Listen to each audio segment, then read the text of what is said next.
In this video, I'll be reviewing the Matthew Shardlake series by CJ Sansom. I decided to give an overall review of the series instead of a book-by-book review, and this is because I didn't want to inadvertently give any spoilers away. I actually finished reading the entire series last month, and as such the books are still very fresh in mind. The events of the series take place during the tumultuous reign of Henry VIII. The books focus on the mercurial and religious decisions taken by the king, and the unsettled feeling that it's almost unavoidable to commit some sort of heresy. While it is set within the bustling and dirty world of 16th century London, where the action takes place, Shardlake often finds that his business takes him to other counties within the country. Our chief protagonist is a hunchback character named Matthew Shardlake. Sansom Shardlake is a driven man, a truth seeker of the First Order. But it is in this very tenacity that we are granted access to his deepest flaws, for there are those around Shardlake who often suffer because of his relentless drive to seek the truth. Shardlake, the lawyer, often finds that his mission to seek respite from the demands placed upon him by his benefactor Thomas Cromwell fails miserably. The widespread corruption influences Sansom to create some sentences of pure gold, such as, "Politics is like dice, the better the player, the worse the man."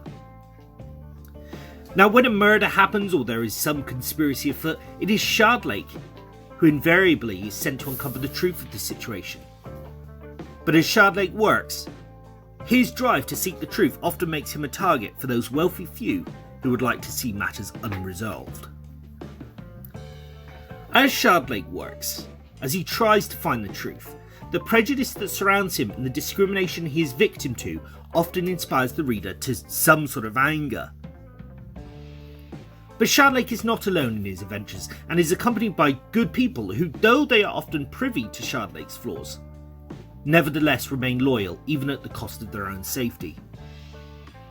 For Shardlake inspires loyalty, and the reader too feels obligated to remain loyal to Shardlake, for he is after all seeking the truth. Now, each and every book in this series tends to fully arrest the attention of the reader, and sometimes it's like, though Shardlake's ultimate success is brilliant, it makes little difference to the miserable world of the 16th century, and this is often quite frustrating for the reader. Nevertheless, one can't help but admire the tenacity that he shows. All the characters of Sansom's novels are distinctly human with very real human flaws and desires. When one reads the novels, they know that Shardlake knows the Tudor world inside out, and his knowledge shines through the pages. But reading the novels is not a demonstration of Sansom's knowledge. Rather, the reader has no choice but to read the books, as they command attention. It was once I had picked up the first novel and read it through to the end that I was a fan and had no choice but to consume the whole series. What's wonderful about these books is that each and every one of them at the end contains a historical afterword that places the novel within a proper historical framework and context. It's in these parts that Sansom differentiates between that which is purely fiction and those events which actually happened. These sections are fantastic for providing further insight into the ever-changing and unsteady religious ground upon which the citizens tread.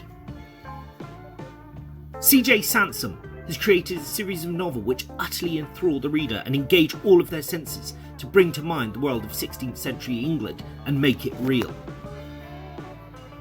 I would have absolutely no problem in recommending these books. The people who don't manage to read these historical novels are missing out on an absorbing and often gripping read.